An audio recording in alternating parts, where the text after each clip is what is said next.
خطبہ جمعہ ہو رہا تھا تو جناب علی المرتضیٰ نے جمعہ روک کے فرمایا بتاؤ بھائی مسلمانوں سب سے بہادر کون ہے؟ بتاؤ۔ لوگوں نے کہا حضور آپ بھی سب سے بہادر ہیں، زمانہ جانتا ہے۔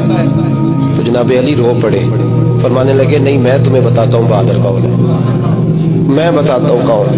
میں جب اللہ مجھے توفیق دیتا ہے نا میں حرم کعبہ جاتا ہوں، تو میں جب خانہ کعبہ کے پاس بیٹھتا ہوں نا تو میں یہ والی حدیث یاد کرتا ہوں، یہ روایت میری آنکھوں کے سامنے آتی ہے، اس کو میں اپنے ذہن میں حاشیہ خیال میں لاتا ہوں۔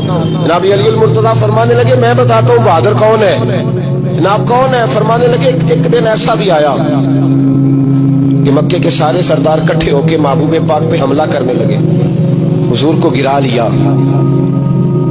نبی پاک۔ میٹھا ہی کھانا صرف سنت نہیں، پتھر کھانا بھی سنت ہے، صرف حلوہ کھانا سنت نہیں، پتھر کھانا بھی اس سنت کو بھی ادا کرنا۔ کہتے ہیں تھوڑے سے میٹھے چاول بھی کھا لو، کھانے کے ساتھ سنت ہے۔ میں نے کہا بھائی کبھی کبھی پتھر کھانا بھی سنت ہے، اس پر بھی توجہ کریں، اس کا بھی تھوڑا خیال فرمائیں۔ کہتے ہیں حضرت علی کے کفار مکہ نے نبی پاک صلی اللہ علیہ وسلم کو گرا لیا اور معاذ اللہ تشدد کرنے لگے۔ فرماتے ہیں کوئی زور زور سے پکار رہا تھا، میرے کانوں میں آواز آئی جب میں گھر میں تھا، کوئی زور زور سے پکار رہا تھا، اور وہ کیا کہہ رہا تھا؟ کوئی ابو بکر کو خبر کرو، کوئی صدیق اکبر کو بتاؤ کہ قریش مکہ محبوب علیہ السلام کو تکلیف دے رہے ہیں، بتاؤ۔ حضرت علی کہتے ہیں جب تک میں باہر نکلا تو میں نے ابو بکر کو دوڑتے ہوئے دیکھا، صدیق اکبر کے پیروں میں جوتا کوئی نہیں، سر پہ ٹوپی کوئی نہیں، تینوں لب دیاں آپ گواچے، سانو اپنی خبر نہیں کوئی۔ کہتے ہیں بھاگتے جا رہے ہیں، اور پھر جب صدیق اکبر پہنچے تو میں دوڑا آ رہا تھا اور منظر دیکھ بھی رہا تھا کہ ابو بکر صدیق نے ایک کافر کو ادھر پھینکا، دوسرے کو ادھر پھینکا، تیسرے کو ادھر، اور ساتھ ساتھ فرماتے جا رہے ہیں ظالموں اسے مارتے ہو جو تمہیں جنت کا راستہ دکھاتا ہے، ظالموں ان پر تشدد کرتے ہو جو تمہیں جہنم سے بچاتے ہیں، جو تمہیں اللہ کا قرب دیتے ہیں، جو تمہیں دنیا کی آزمائشوں سے بچانے آئے۔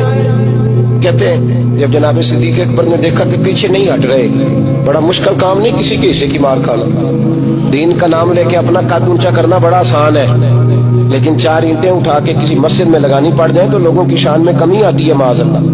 جناب ابو بکر صدیق رضی اللہ تعالیٰ عنہ حضور کے اوپر لیٹ گئے، اور مولا علی فرماتے ہیں نبی پاک کے حصے کی ساری مار ابو بکر صدیق نے کھائی، اور اتنی مار کھائی کہ بے ہوش ہو گئے۔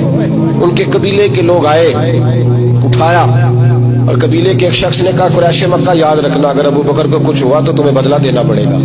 لے گئے۔ ان کی اماں کہتی ہیں ساری رات میں اپنے بیٹے کے زخم دھوتی رہی اور میں روتی رہی، ساری رات میں پٹیاں کرتی رہی اور میں پریشان رہی۔ برادری ساری اکٹھی تھی کہ ابو بکر کو ہوش آئے اور وہ بتائیں کون کون شامل تھا تو ہم بدلے کی کوشش کریں۔ والدہ کہتی ہیں میرے دل میں خیال تھا کہ ابو بکر تو جب بھی اٹھے گا پہلا نام محمد عربی کا لے گا صلی اللہ علیہ وسلم، تو یہ تو ناراض ہو جائیں گے۔ کہتی خیال تھا کہ تھوڑی دیر کے لیے اپنے محبوب کا نام کبھی معاذ اللہ نہ لے، برادری اکٹھی ہے، میرے دل میں خیال تھا، لیکن کہتے ہیں وہی ہوا۔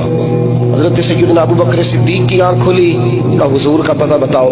اماں کہتی ہیں میں نے کان میں کہا ابو بکر ذرا ٹھہر جا، برادری ساری اکٹھی ہے، تو حضور کا نام لے گا تو چلے جائیں گے۔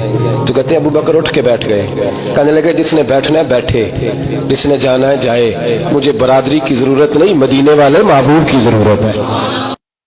دل اگر صاف نہ ہو تو بھی مالک نیکیاں قبول نہیں کرتا۔ پاک ہوئے تے پاک ہی ملدا ہی، تے بنا پاکوں پاک نہیں ملدا۔ اے سارے وجود دے دھون دے نالوں اکو تولا ہے ٹکڑا دل دا۔ یہ جو پاکیزگی ہے نا دل کی، یہ نہ ہو تب بھی نیک اعمال اس کی بارگاہ میں قبول نہیں ہوتے۔ نیک اعمال کی قبولیت کے لیے دل کا صاف ہونا، کشادہ ہونا، کھلا ہونا یہ بھی ضروری ہے۔ دل میں بوجھ ہو، عداوت ہو، حسد ہو، لوگوں کے لیے کینہ بھرا ہوا ہو اور اعمال قبول ہو جائیں نہ۔ اس کریم کے کچھ فیصلے ہیں، وہ اعمال کی قبولیت کے آداب بتاتا ہے۔ وہ کہتے ہیں میری مرضی سے کرو گے تو میں قبول کروں گا۔